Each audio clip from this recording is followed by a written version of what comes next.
Hi hello ನಮಸ್ತೆ, ನಾನು ನಿಮ್ಮ Chaitra Pratap. Welcome back to my YouTube channel. Friends, ನೀವೆಲ್ಲರೂ ಚೆನ್ನಾಗಿದ್ದೀರಾ ಅಂತ ಭಾವಿಸ್ತಾ, ಹಾಗೆ ನಾನೂ ಸಹ ತುಂಬಾ ಚೆನ್ನಾಗಿದ್ದೀನಿ ಅಂತ ಹೇಳ್ತಾ ಇವತ್ತಿನ ನನ್ನ ವ್ಲಾಗ್ನ ನಾನು ಶುರು ಮಾಡ್ತಾ ಇದ್ದೀನಿ.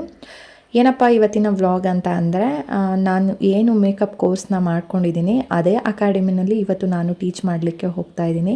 ನಾನಂತೂ ತುಂಬಾ ಖುಷಿಯಿಂದ ಈ ವ್ಲಾಗ್ನ ನಿಮ್ಮೊಟ್ಟಿಗೆ ಶೇರ್ ಮಾಡ್ತಾ ಇದ್ದೀನಿ. ಯಾಕೆಂತ ಅಂದರೆ, ಒಂದು ಅಕಾಡೆಮಿನಲ್ಲಿ ಕೋರ್ಸ್ನ ಕಲಿತು ಬಂದಿದ್ದು. ಸೊ ಇದೇ ಅಕಾಡೆಮಿನಲ್ಲಿ ನಾನಿವತ್ತು ಇಬ್ಬರಿಗೆ ಟೀಚ್ ಮಾಡಲಿಕ್ಕೆ ಹೋಗ್ತಾ ಇದ್ದೀನಿ ಅಂತ ಅಂದರೆ ಅದು ನಿಜವಾಗ್ಲೂ ಖುಷಿ ಆಗುತ್ತೆ. ಮತ್ತು ಇನ್ನೊಂದೇನಪ್ಪ ಅಂತ ಅಂದರೆ, ಈ ಥರದೊಂದು ಒಳ್ಳೆ ಆಪರ್ಚುನಿಟಿ ಕೊಟ್ಟಿರೋ ಅಂಥ ಲಾವಣ್ಯ ಮೇಡಮ್ಗೆ ನಿಜವಾಗ್ಲೂ ಥ್ಯಾಂಕ್ಸ್ ಹೇಳಬೇಕು.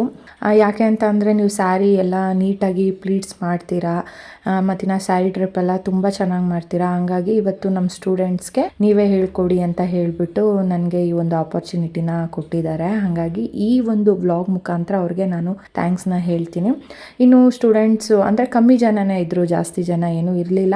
ಒಬ್ಬರೇ ಇರಲಿ ಇಬ್ಬರೇ ಇರಲಿ, ಒಬ್ರಿಗೆ ನಾವು ಟೀಚ್ ಮಾಡೋದಿದೆಯಲ್ಲ ಅದು ನಿಜವಾಗ್ಲೂ ಒಂದು ಒಳ್ಳೆ ವಿಚಾರ, ಖುಷಿ ವಿಚಾರ, ಮತ್ತಿನ ಅದು ಒಂದು ಒಳ್ಳೆ ಕೆಲಸ ಅಂತಲೇ ಹೇಳ್ಬೋದು. ಸೊ ಅವರೆಲ್ಲ ಬರೋದಕ್ಕೂ ಮುಂಚೆ ಏನಿದೆ ಪ್ರಾಡಕ್ಟ್ ಎಲ್ಲ ನೀಟಾಗಿ ಅರೇಂಜ್ ಮಾಡ್ಕೊತಾ ಇದ್ದೀನಿ. ಒಂದು ಇಲ್ಲಿ ಕೋರ್ಸ್ ಕಲಿತು, ಸೊ ಮೇಡಮ್ ಕಡೆಯಿಂದ ಆರ್ಡರ್ಸ್ಗಳೆಲ್ಲ ನಮಗೆ ಕೊಡ್ತಾ ಹೋದ್ರು. ವರ್ಕ್ ಚೆನ್ನಾಗಿದೆ, ಖಂಡಿತ ಆರ್ಡರ್ಸ್ ಬಂದೇ ಬರುತ್ತೆ. ಸೊ ಇಲ್ಲಿ ಕಲ್ತಿದ್ದಲ್ದಲೆ ನನಗೆ ಇವಾಗ ಇದು ಒಂದು ಆಪರ್ಚುನಿಟಿ ಕೊಟ್ಟಿದ್ದಾರೆ. ಏನಂದರೆ ನಾನು ಕಲ್ತಿರೋ ಅಕಾಡೆಮಿನಲ್ಲಿ ನಾನೇ ಬಂದು ಟೀಚ್ ಮಾಡೋ ಒಂದು ಆಪರ್ಚುನಿಟಿ ಕೊಟ್ಟಿರೋ ಅಂತ ಲಾವಣ್ಯ ಮೇಡಮ್ಗೆ ಫಸ್ಟ್ ಆಫ್ ಆಲ್ ಥ್ಯಾಂಕ್ಸ್ ಹೇಳ್ತೀನಿ. Thank you Lavanya madam. Public ಗೊತ್ತಾಗಬೇಕು ಅಂತಂದರೆ ನೀವು ಹೆಂಗೆ ವರ್ಕ್ ಮಾಡ್ತೀರಾ ಅನ್ನೋದು ನೀವು ತೋರಿಸ್ಬೇಕು. ನಿಮ್ಮ ಇನ್ಸ್ಟಾಗ್ರಾಮ್ ಪೇಜನ್ನು ನೀವು ಯೂಸ್ ಮಾಡ್ಕೊಬೇಕು. ಆವಾಗಲೇ ಅದರಿಂದ ನೋಡಿ ನಿಮ್ಗೆ ಗೊತ್ತಾಗುತ್ತೆ, ಓ ಇವ್ರು ಈ ಥರ ವರ್ಕ್ ಮಾಡ್ತಾರೆ, ಇವ್ರ ವರ್ಕ್ ಈ ಥರ ಪರ್ಫೆಕ್ಟ್ ಇದೆ, ನಾನು ಇವರನ್ನ ನಂಬಿ ನನ್ನ ಆರ್ಡರ್ಸ್ನ ನಾನು ಕೊಡ್ಬೋದು ಅನ್ನೋದು ಕ್ಲೈಂಟ್ಗೆ ಒಂದು ನಂಬಿಕೆ ಬರುತ್ತೆ. ಸೊ ಹಂಗಾಗಿ ನೀವು ಇವಾಗ ಕಲ್ತಿದ್ದೀರಾ, ನೀವು ಮನೇಲಿದ್ದೀರಾ ಅಂದರೆ ನಿಮ್ಮ ವರ್ಕ್ ಹೆಂಗೆ ಗೊತ್ತಾಗುತ್ತೆ ಕ್ಲೈಂಟ್ಗೆ ಅಲ್ವಾ? ಫಸ್ಟ್ ಆಫ್ ಆಲ್ ಇದರಿಂದ ನೋಡಿ ಆರ್ಡರ್ಸ್ ಬರೋದು ಪಕ್ಕಾ ಗ್ಯಾರಂಟಿ. ನನಗೂ ಸ್ಟಾರ್ಟಿಂಗ್ ಆರ್ಡರ್ಸ್ ಬಂದಿದ್ದೆ ಹಾಗೆ. ನನ್ನ ಪ್ರೊಫೈಲ್ ನೋಡಿದ್ರು, ಈಗ ಆರ್ಡರ್ಸ್ ಕೊಡೋರು ಏನಂತ ಕೇಳ್ತಾರೆ, ನಿಮಗೆ ಯಾವುದಾದ್ರೂ ಮುಂಚೆ ನೀವು ಮಾಡಿರೋದು ಯಾವುದಾದ್ರೂ ಫೋಟೋಸ್ ಇದೆಯಾ, ವಿಡಿಯೋಸ್ ಇದೆಯಾ ತೋರಿಸಿ ಅಂತಾರೆ. ನೀವು ಅದನ್ನ ವಿಡಿಯೋಸು ಫೋಟೋಸು ಏನು ಮಾಡ್ಕೊಂಡಿಲ್ಲ ಅಂದರೆ ಹೆಂಗಾಗುತ್ತೆ? ಮತ್ತೆ ಮಸ್ಟ್ ಆ್ಯಂಡ್ ಶುಡ್ ಲಾಸ್ಟಲ್ಲಿ ನೀವು ವಿಡಿಯೋ ಮಾಡ್ಕೊಳಕ್ಕಾಗಲಿಲ್ಲ ಅಂದ್ರೂ ಯಾವುದೋ ಒಂದು ಆರ್ಡರ್ಸ್ ಬಂದಿದೆ ಅಂದರೆ ಅಟ್ಲೀಸ್ಟ್ ಲಾಸ್ಟಲ್ಲಿ ಒಂದು ಪಿಕ್ ಆದರೂ ನೀವು ತೊಗೋಬೇಕು. ಹೇರ್ ಸ್ಟೈಲ್ ಮಾಡಿರೋದಾಗಿರ್ಬೋದು, ಮೇಕಪ್ ಮಾಡಿರೋದಾಗಿರ್ಬೋದು, ಸ್ಯಾರಿ ಡ್ರೆಪ್ಪಿಂಗ್ ಮಾಡಿದಾದ್ರೂ ಆಗಿರ್ಬೋದು. ಅವಾಗ ನಾವು ನೆಕ್ಸ್ಟ್ ಬೇರೆಯವ್ರಿಗೆ ಕ್ಲೈಂಟ್ಗೆ ತೋರಿಸ್ಲಿಕ್ಕೆ ಹೆಲ್ಪ್ ಆಗುತ್ತೆ. ಈಗ ನಾನು ಏನು ಮಾಡ್ತೀನಿ ಅಂದರೆ, ನಿಮ್ದು ಯಾವುದಾದ್ರೂ ಹೇರ್ ಸ್ಟೈಲ್ ಮಾಡಿರೋದು, ಹೆಂಗೆ ವರ್ಕ್ ಮಾಡಿದ್ದೀರಾ, ಏನಾದರೂ ಇದೆಯಾ ಅಂತ ಕೇಳ್ತಾರೆ. ಅರೇಂಜ್ ಮಾಡ್ಬೋದು. ದುಡ್ಡೊಂದೇ ಮುಖ್ಯ ಮಾಡಕ್ಕೆ ಹೋಗ್ಬೇಡಿ. ನೀವು ಆಸೆ ಪಟ್ಟು ಶ್ರದ್ಧೆಯಿಂದ ಕಲಿತಿದ್ದೀರಾ ಅಂತ ಅಂದರೆ ಅದನ್ನ ಒಳ್ಳೆ ರೀತಿ ಉಪಯೋಗ ಮಾಡ್ಕೊಬೋದು. ಸೊ ಹಂಗಾಗಿ ನಿಮ್ಮ ವರ್ಕು ಪರ್ಫೆಕ್ಟಾಗಿ ನೀವು ಕಲ್ತ್ಕೊಳ್ಳಿ. ನಿಮಗೆ ಸ್ಯಾಟಿಸ್ಫ್ಯಾಕ್ಷನ್ ಇರಬೇಕು. ನೀವು ತಗೊಳ್ಳೋ ಅಮೌಂಟ್ಗೆ ನನ್ನ ವರ್ಕು ನಾನು ನೀಟಾಗಿ ಕೊಟ್ಟಿದ್ದೀನಿ ಅನ್ನೋ ಒಂದು ಸ್ಯಾಟಿಸ್ಫ್ಯಾಕ್ಷನ್ ನಿಮ್ಗೆ ಇರಬೇಕು ಅಲ್ವಾ? ಏನೇ ಡೌಟ್ ಇದ್ದರೂ ಎಲ್ಲ ಕ್ಲಾರಿಟಿ ಮಾಡ್ತಾರೆ ಮೇಡಮು. ಈಗ ಈ ವರ್ಕಲ್ಲಿ ಏನೇ ಡೌಟ್ ಇದ್ದರೂ ನನ್ನ ಓಪನಾಗಿ ನೀವು ಕೇಳ್ಬೋದು. ಖಂಡಿತ ನನಗೆ ಗೊತ್ತಿರೋದನ್ನೆಲ್ಲ ನಾನು ಹೇಳ್ಬೋದು. ಬೇಕಾಗುತ್ತೆ. ಇದಕ್ಕೆ ಜಾಸ್ತಿ ಇನ್ವೆಸ್ಟ್ಮೆಂಟ್ ಮಾಡೋ ಅವಶ್ಯಕತೆ ಏನಿಲ್ಲ. ಸಿಂಪಲ್ ಇನ್ವೆಸ್ಟ್ಮೆಂಟು, ಚೆನ್ನಾಗಿ ಅರ್ನಿಂಗ್ಸ್ ಮಾಡ್ಬೋದಿದ್ರೆ. ಓಕೆನಾ? ಸೊ ನೆಕ್ಸ್ಟ್ ಬಂದರೆ ಐರನಿಂಗ್ ಬಾಕ್ಸು. ಸೊ ಇದು ನಾವು ರೆಗ್ಯುಲರ್ ಆಗಿ ಐರನ್ ಮಾಡೋ ಬಾಕ್ಸಲ್ಲಿ ನಾವು ತುಂಬ ಕಾಸ್ಟ್ಲಿ ಸ್ಯಾರಿಗಳನ್ನ ತಂದು ಕೊಡ್ತಾರೆ. ಇನ್ನು ಕೆಲವರು ತುಂಬ ಅವರು ಒಂದು ಎಮೋಷ್ನಲಿ ಸ್ಯಾರಿಗಳಿರುತ್ತೆ, ಅದನ್ನ ತುಂಬಾ ಸಲ ಹೇಳಿ ಕೊಟ್ಟೋಗ್ತಾರೆ ನಮಗೆ, ತುಂಬಾ ಹುಷಾರಾಗಿ ಮಾಡ್ಕೊಡಿ ಅಂತ. ಅಂತ ಟೈಮಲ್ಲಿ ನಾವು ರಿಸ್ಕ್ ತಗೊಳ್ಳೋದು ಬೇಡ. ಅದಕ್ಕೋಸ್ಕರ ನಾನು ಯಾವ ತರ ಐರನ್ ಬಾಕ್ಸ್ ರೆಫರ್ ಮಾಡ್ತೀನಿ ಅಂದ್ರೆ, ಇದು ಫಿಲಿಪ್ಸ್ ಅವ್ರ brand no burning iron box, ಅಂದ್ರೆ ಸ್ಟೀಮ್ ಬರುತ್ತೆ, ತಗೊಳ್ಳಿ ತೊಂದರೆ ಇಲ್ಲ. ಸೊ ಹಂಗೆ ಇಟ್ರು ಸಹ ಯಾವ ಕಾರಣಕ್ಕೂ ಇದು ಸ್ಯಾರಿ ಡ್ಯಾಮೇಜ್ ಆಗೋದಿಲ್ಲ. ಇದು 100 ಅಲ್ಲ 200% ಗ್ಯಾರಂಟಿ ಇದೆ.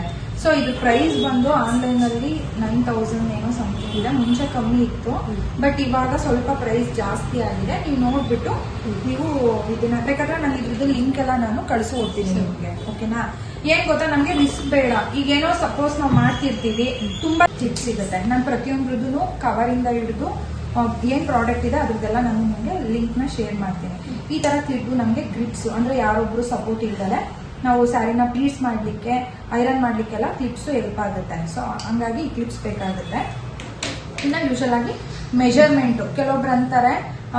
ಇನ್ನು ಅಲ್ಲಿರೋ ಸ್ಟೂಡೆಂಟ್ಸು ನನಗೆ ಮೊದಲನೇದಾಗಿ ಕೇಳಿದ ಕ್ವಶನ್ ಏನಪ್ಪ ಅಂತ ಅಂದರೆ, ನೀವು ಅಕಾಡೆಮಿನಲ್ಲಿ ಕೋರ್ಸ್ ಕಂಪ್ಲೀಟ್ ಮಾಡಿದ್ಮೇಲೆ ನಿಮಗೆ ಆರ್ಡರ್ಸ್ ಎಲ್ಲ ಯಾವ ಥರ ಬಂತು, ಆರ್ಡರ್ಸ್ ಬರಬೇಕು ಅಂದರೆ ನಾವು ಯಾವ ಥರ ವರ್ಕ್ ಮಾಡಬೇಕು, ಹೆಂಗೆ ನಮ್ಮ ಪ್ರೊಫೈಲ್ನ ನಾವು ಬಿಲ್ಡ್ ಮಾಡ್ಕೊಬೇಕು, ಈ ಥರದ್ದು ಒಂದು ವಿಚಾರನ ನನ್ನ ಹತ್ರ ಕೇಳಿದ್ರು. ಹಾಗಾಗಿ ನನಗೆ ಆಗಿರೋವಂಥ ಎಕ್ಸ್ಪೀರಿಯೆನ್ಸ್ನ ನಾನು ಅವ್ರ ಮುಂದೆ ಶೇರ್ ಮಾಡಿ ಕೆಲವೊಂದಷ್ಟು ಟಿಪ್ಸ್ಗಳನ್ನ ನಾನು ಕೊಟ್ಟೆ.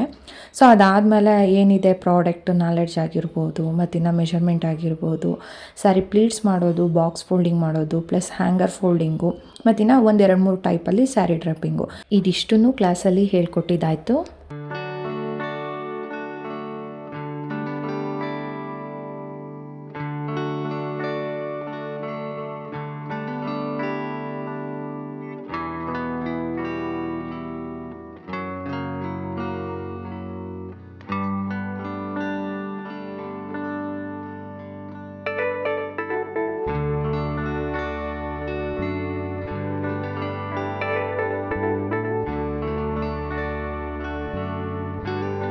ಆದ್ರೆ ನೀಟಾಗಿ ಬರುತ್ತೆ. ಏನಕ್ಕೆ ಅಂದ್ರೆ ಎಸ್ಪೆಷಲಿ ಲೇಡೀಸ್ಗೆ, ಈಗ ನಿಮ್ಗೂ ಅವ್ರಿಗೂ ತುಂಬಾ ಡಿಫ್ರೆನ್ಸ್ ಇದೆ ಅಲ್ವಾ, ದಪ್ಪ ಸಣ್ಣ ಇರ್ತಾರೆ, ಮತ್ತೆ ಈ ಪೋರ್ಷನ್ಸ್ ಅಂತೂ ಒಬ್ರು ತುಂಬಾ ಸಣ್ಣ ಇರುತ್ತೆ, ಇನ್ ಕೆಲವೊಬ್ರಿಗೆ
ನಾವು ಬಾಕ್ಸ್ ಫೋಲ್ಡಿಂಗ್ ಮಾಡುವಾಗ ಟಕಿಂಗ್ ಪಾರ್ಟ್ ಏನಿರುತ್ತೆ ನಮ್ಮ ಲೆಫ್ಟ್ ಸೈಡ್ ಬರುತ್ತೆ, ನೀವು ನೋಡ್ಬೋದು.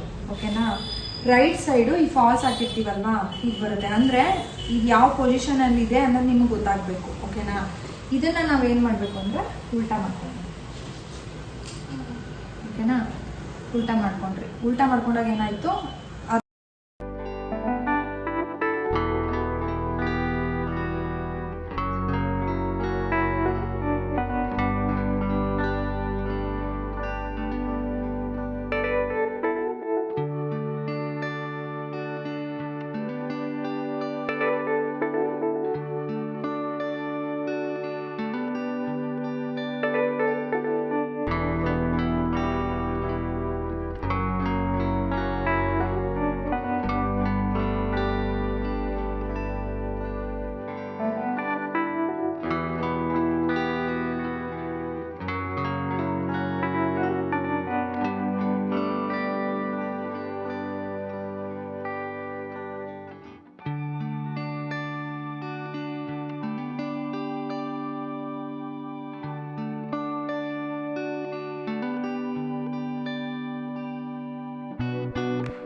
ಈ ರೀತಿ ಕವರ್ಗೆ ಹಾಕಿ ಕೊಟ್ರಿ ಅಂತ ಅಂದರೆ ಅದು ಒಂದು ಪ್ರೊಫೆಷ್ನಲ್ ಆಗಿ ಇರುತ್ತೆ ನಿಮ್ಮ ವರ್ಕ್. ಓಕೆನಾ, ಸೊ ಈ ಥರ ಹಾಕ್ಬಿಟ್ಟು ನಿಮ್ದು ಯಾವುದಾದ್ರೂ ಒಂದು ಸ್ಟಿಕ್ಕರಿಂಗ್ ಮಾಡಿಸಿದ್ರೆ ಅಥವಾ ವಿಸಿಟಿಂಗ್ ಕಾರ್ಡ್ ಮಾಡಿಸಿದ್ರೆ ಅದನ್ನ ಹಾಕಿ ಕೊಡೋದ್ರಿಂದ ಕ್ಲೈಂಟ್ಗೆ ನಿಮ್ಮ ಕಾಂಟ್ಯಾಕ್ಟು ಇರುತ್ತೆ.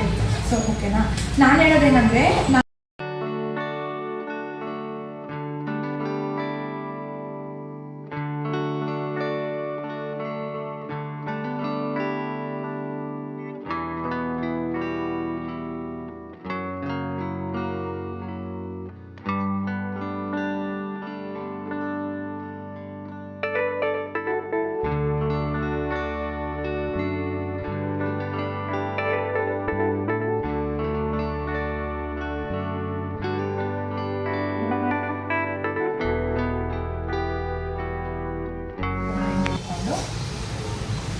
ಫ್ಲಫಿ ಪ್ಲೇಟ್ಸ್ ಮಾಡ್ತೀರಲ್ವಾ ಆವಾಗ ಈ ಫ್ಲಫಿ ಏನು ಕೂರಿಸಿರ್ತೀವಿ ಅದೆಲ್ಲ ನೀಟಾಗಿ ಬರುತ್ತೆ.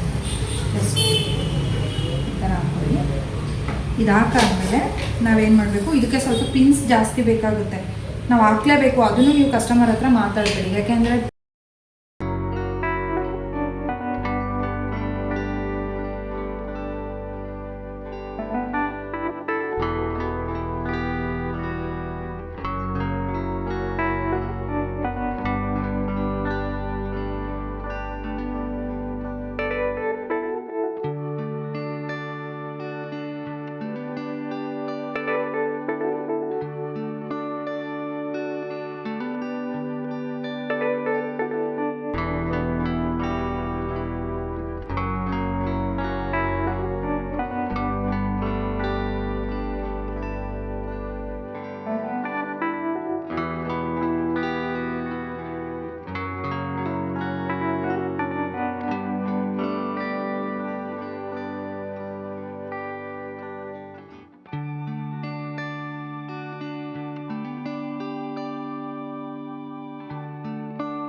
ಇದ್ರ ಮೇಲೆ ನಿಮ್ಮ ಕ್ರಿಯೇಟಿವಿಟಿ, ಇಲ್ಲಪ್ಪ ನನಗೆ ಇದೇ ಮೆಥಡ್ ಈಸಿ ಆಯಿತು, ನೀವು ಕಲಿತಾ ನಿಮ್ಗೆ ಏನಾದರೂ ಬೇರೆ ಥರ ಅನಿಸಿದ್ರೆ ಅದು ಪರ್ಫೆಕ್ಟಾಗಿ ನೀಟಾಗಿ ಕಾಣಿಸುತ್ತೆ ಔಟ್ಲುಕ್ ಅಂದರೆ ನೀವು ಹಂಗೂ ಮಾಡ್ಬೋದು, ತೊಂದರೆ ಇಲ್ಲ. ಓಕೆನಾ? ಏನಾದರೂ ಡೌಟ್ ಇದೆಯಾ? ಸೊ ಇದಿಷ್ಟು ಬಾಕ್ಸ್ ಫೋಲ್ಡಿಂಗು, ಆ್ಯಂಗರ್ ಫೋಲ್ಡಿಂಗು. ಓಕೆನಾ? ಸೊ ಫೈನಲಿ ಸ್ಯಾರಿ ಪ್ರೀಪ್ಲೇಟ್ ಮಾಡಿ ಬಾಕ್ಸ್ ಫೋಲ್ಡಿಂಗ್ ಮಾಡೋದು, ಹ್ಯಾಂಗರ್ ಫೋಲ್ಡಿಂಗ್ ಮಾಡೋದು, ಜೊತೆಗೆ ಒಂದು 3-4 ಟೈಪಲ್ಲಿ ಸ್ಯಾರಿ ಡ್ರಪ್ ಮಾಡೋದನ್ನು ಹೇಳ್ಕೊಟ್ಟಾದಮೇಲೆ ನಾನು ಸ್ವಲ್ಪ ಹೊತ್ತು ಬ್ರೇಕ್ ತೊಗೊಂಡೆ. ಇನ್ನು ಸ್ಟೂಡೆಂಟ್ಸ್ ಏನಿದ್ರು ಅವರು ಪ್ರಾಕ್ಟೀಸ್ ಮಾಡಲಿಕ್ಕೆ ಶುರು ಮಾಡಿದ್ರು. ಆ್ಯಕ್ಚುಲಿ ಏನಪ್ಪ ಅಂದರೆ ಥಿಯರಿ ಥರ ಕೇಳೋದಕ್ಕಿಂತ ನಾವು ಪ್ರಾಕ್ಟಿಕಲಾಗಿ ಮಾಡುವಾಗಲೇ ಸುಮಾರು ಒಂದಷ್ಟು ಡೌಟ್ಸ್ಗಳು ಬರೋದು. ಹಾಗಾಗಿ ಅವ್ರು ಪ್ರಾಕ್ಟೀಸ್ ಮಾಡುವಾಗ ಏನು ಡೌಟ್ ಬರುತ್ತೆ ಅದನ್ನು ನಾವು ಕ್ಲಿಯರ್ ಮಾಡ್ಬೋದಲ್ವಾ. ಹಾಗಾಗಿ ಅವರು ಪ್ರಾಕ್ಟೀಸ್ ಮಾಡಲಿಕ್ಕೆ ಬಿಟ್ವಿ. ಸೊ ಈ ಗ್ಯಾಪಲ್ಲಿ ಮೇಡಮು ಸ್ವಲ್ಪ ಸ್ನ್ಯಾಕ್ಸ್ ತರಿಸಿದ್ರು. ಹಾಗಾಗಿ ಆ ಸ್ನ್ಯಾಕ್ಸ್ ಎಲ್ಲ ತಿಂದು ಇವರು ಪ್ರಾಕ್ಟೀಸ್ ಮಾಡ್ತಿದ್ರು. ಡೌಟ್ಸ್ ಬಂದಿದ್ದನ್ನು ಅಲ್ಲಲ್ಲೇ ಕ್ಲಿಯರ್ ಮಾಡಿದ್ದಾಯಿತು.